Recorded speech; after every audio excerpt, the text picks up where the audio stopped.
নমস্কার বন্ধুরা, আরও একটা নতুন ভিডিও নিয়ে হাজির হয়েছি হাড়োয়া টু ডানকুনি রুটের। তো এটা হচ্ছে 9937 বাস। আর রাত্রিবেলায় সারাদিন চলার পরে রাত্রিবেলায় নিয়ে এসে মালিক আর ম্যানেজার মিলে কাজ করিয়ে দিচ্ছে। তো কাজ হচ্ছে, টাই রডের গুলির পরিস্থিতি খারাপ ছিল, টাই রডের ওই জন্য কাজ হচ্ছে। আর সামনের ব্রেক শুগুলো শেষ হয়ে গিয়েছিল, ব্রেক শুগুলো চেঞ্জ করে দিচ্ছে। তো মিস্ত্রি যে রয়েছে উনি অনেক দূর থেকে এসছে, বসিরহাট থেকে। আর যে গেঞ্জি পরে যে মিস্ত্রি রয়েছে এনার বাড়ি সায়ের বাজার থেকে এসছে। বলো, রাত্রিবেলায় গাড়ি কাজ করালে কি প্রফিট হয়? সারাদিন গাড়ি রোডে চলে, রাত্রিবেলায় কাজ হয়, আবার পরের দিন সকালে টিপে বেরিয়ে যায়।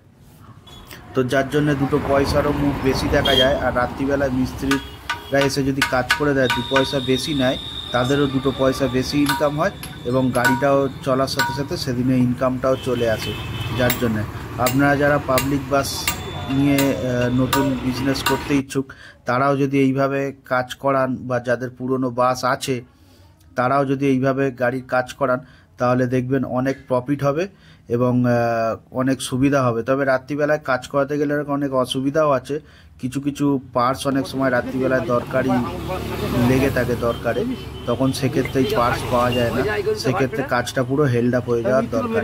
কিন্তু এই গাড়ির যে ম্যানেজার আছে খুবই ব্রেনি এবং বুদ্ধিমান, যে মিস্ত্রিরা আছে কাজ করছে তারাও, কারণ এরা আগাম যে সমস্ত পার্টস খারাপ হতে পারে সেগুলো তুলে নিয়ে এসে রাখে এবং অন্যান্য অনেক পার্টস এদের কাছে মজুত করা আছে।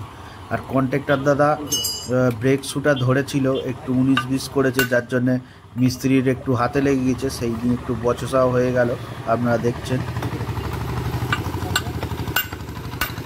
তো আমার ভিডিও যদি ভালো লেগে থাকে আর এই ধরনের বাসের আরও ভিডিও চান, তাহলে লাইক আর সাবস্ক্রাইব করে দেবেন, তাহলে আমি একটু উৎসাহ পাবো, আরও নতুন নতুন বাসের ভিডিও নিয়ে আপনাদের সামনে হাজির হব। আর এই যে বাঁ দিকে যার মাথা দেখা যাচ্ছে, ইনি হচ্ছে এই বাসের ম্যানেজার। ড্রাইভার আর কন্ট্রাক্টর এসে গিয়েছে। কন্ট্রাক্টরের নাম হচ্ছে হাকিম আর ড্রাইভারের নাম হচ্ছে আনসার ভাই খুব আনন্দদায়ক লোক, পিকনিকে গেলেও মারাত্মক এনজয় করি আনসার ভাইয়ের সাথে। তো আজ 9937 বাস নিয়ে এই রোডে ভাড়া কাটার উদ্দেশ্যে বেরিয়ে পড়বে এবং মালিককেও দেখবে। বন্ধুরা, আবার বাস মালিককে দেখার সাথে সাথে নিজের পরিবার পরিজনের জন্য পয়সা দুটো ইনকাম করে নিয়ে বাড়িতে যাবে।